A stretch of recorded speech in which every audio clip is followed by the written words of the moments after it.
Welcome back. നിനക്കെന്താ ഇവിടെ പണി? നീ ഇവിടെ വെറുതെ ഇരിക്കില്ലേ എന്ന് കേൾക്കാത്ത പെണ്ണുങ്ങളുണ്ടോ? വീട്ടിലെ പണികളെല്ലാം നമ്മൾ സ്വന്തമായിട്ടാണ് ചെയ്യുന്നതെങ്കിലും പക്ഷേ അതിനൊരു വിലയും കിട്ടില്ലല്ലേ? അതിനെക്കുറിച്ചാണ് ഞാൻ പറയാൻ പോകുന്നത്. ഞാൻ ഇന്നൊരു ഫ്രൂട്ട് സാലഡാണ് ഉണ്ടാക്കുന്നത്. ഒരു അവക്കാഡോ ബേസിലാണ് ഉണ്ടാക്കുന്നത്. അത് ഉണ്ടാക്കുന്ന കാണുന്നതോടെ തന്നെ നമുക്ക് ബാക്കി കഥകളും കൂടെ കേൾക്കാമേ. ഇതിപ്പോൾ നമ്മളൊന്നും കുക്ക് ചെയ്യുന്നില്ല അങ്ങനെയൊക്കെ ഉണ്ടെങ്കിലും എല്ലാത്തിനും അതിൻ്റേതായ നമ്മൾ പണിയെടുത്താലേ പറ്റൂ. പിന്നെ അത് മനസ്സിലാക്കണമെന്നുണ്ടെങ്കിൽ വെറുതെ കണ്ടുകൊണ്ടിരുന്നാൽ പറ്റില്ല കേട്ടോ. ചെയ്ത് നോക്കിയാലും മനസ്സിലാവും.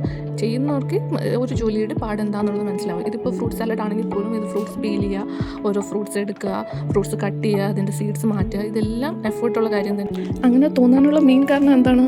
ഇതിന് കറക്റ്റായിട്ടുള്ളൊരു പേയ്മെൻറ്റ് പ്ലാൻ അങ്ങനെയൊന്നുമില്ല. ഫ്രീ ആയിട്ടല്ലേ കിട്ടുന്നത്. അപ്പോൾ വെറുതെ കിട്ടുമ്പോഴത്തേക്ക് എന്താ എല്ലാം സിമ്പിളാണ്. നമ്മൾ 6 ദിവസം പോയി പണിയെടുത്ത് വന്നിട്ടും ലാസ്റ്റ് കിട്ടുന്ന ഒരു സൺഡേ എന്തെങ്കിലും ക്ലീൻ ചെയ്യാൻ വേണ്ടിയിട്ട് എഫേർട്ട് എടുത്തത് ചെയ്യുമ്പോഴത്തേക്ക് ചിലർക്ക് കാണുന്നവർക്ക് തോന്നും അവൾ മോപ്പ് വെച്ച് കളിക്കുന്നതെന്ന് പറയും.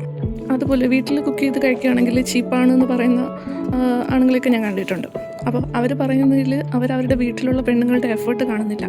അവരുടെ എഫേർട്ടിൻ്റെ കാശാണ് നിങ്ങൾ ലാഭിക്കുന്നത്. ചീപ്പായിട്ട് നിങ്ങൾ ലാഭിക്കുന്ന കാശ് അവർ കിടന്ന് പണിയെടുക്കുന്നതിൻ്റെയാണ്. എനിക്ക് പറയാനുള്ളത് എന്താണെന്ന് വെച്ചാൽ, നിങ്ങൾ അവർ പാടുപെടുന്നത് കാണുന്നില്ല, നിങ്ങളതിന് ഒന്ന് അക്നോളജ് ചെയ്യുന്നില്ല, അല്ലെങ്കിൽ നിങ്ങളത് മനസ്സിലാക്കുന്നില്ല എന്നുണ്ടെങ്കിലും ഒരു പ്രശ്നമില്ല. പക്ഷേ നിനക്കെന്താണ് ഇവിടെ ജോലി എന്നുള്ള ആ ഒരു ചോദ്യം നിങ്ങൾ ചോദിക്കാതിരിക്കുക. അത് അവർക്ക് ഒത്തിരി വിഷമം ഉണ്ടാക്കുന്ന ഒരു കാര്യമാണ്. അതുകൊണ്ടാണ് കേട്ടോ. നല്ല കാര്യം പറയാൻ പറ്റുന്നില്ലെങ്കിൽ അവരെ കുറ്റം പറയാതിരിക്കും. നമ്മളെല്ലാം പീൽ ചെയ്ത് ചെറിയ ചെറിയ പീസസ് ആക്കി ഇങ്ങനെ എടുത്ത് എന്നിട്ട് ലാസ്റ്റ് കുറച്ച് ലെമൺ ജ്യൂസും കൂടെ ഒഴിച്ചു കേട്ടോ. ലെമൺ ജ്യൂസ് ഒഴിക്കുന്നതെന്ന് പറഞ്ഞാൽ ഫ്രൂട്ട്സിൻ്റെ കളറൊന്നും മാറാതെ ഒരു ചെറിയൊരു പുളിപ്പ് രസം അതും കൂടെ വരാൻ വേണ്ടിയിട്ടാണ്. എന്നിട്ട് നമ്മൾ നേരത്തെ ഉണ്ടാക്കി അവക്കാഡോ ബേസും കൂടെ ചേർത്തിട്ട് ഫ്രിഡ്ജിൽ വെച്ച് സെറ്റ് ചെയ്തിട്ട് എടുത്ത് കഴിക്കും. ഇതിൻ്റെ ഒരു ടേസ്റ്റ് പറയുകയാണെങ്കിൽ ഒരു ചീസ് കേക്കിൻ്റെയൊക്കെ പോലത്തെ ഒരു ടേസ്റ്റാണ് ആ ബേസിന് വരുന്നത്. പിന്നെ ഫ്രൂട്ട്സും കൂടെ ചേർത്തിട്ട് കഴിക്കുമ്പോഴത്തേക്കും നല്ല ടേസ്റ്റാണ്.